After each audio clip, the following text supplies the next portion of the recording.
अभी हमें इनबॉक्स करें। अगर आप समझते हैं कि आपकी इन सच्ची कहानियों से आने वाली नस्लों का फायदा हो सकता है, तो जरूर इस नेक काम में हिस्सा लीजिए और हमें अपनी जिंदगी की कहानी इनबॉक्स कीजिए।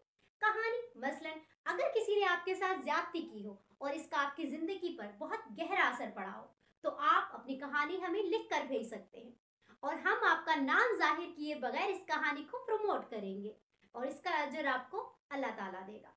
कहानी की मुख्तलिफ मिसालें हो सकती हैं। मिसाल के तौर पर, बीवी ने शौहर को बच्चों के खिलाफ कर दिया, या बीवी ने बच्चों को शौहर के खिलाफ कर दिया, हालांकि बाप ने बच्चों के लिए बहुत कुछ किया। इसके अलावा हमारे मुआशरे की बहुत सी मिसालें जिसमें सास और बहू की डिफरेंट लड़ाइयाँ और उसके मजालिम पर आप अपनी कहानी हमें भेज सकते हैं। हम आपकी कहानी को लिखकर मुआशरे के लिए एक मिसाल कायम करके लिखेंगे, ताकि हमारी आने वाली नस्लों को इससे फायदा हो सके और मुआशरे की बेहतरी हो सके।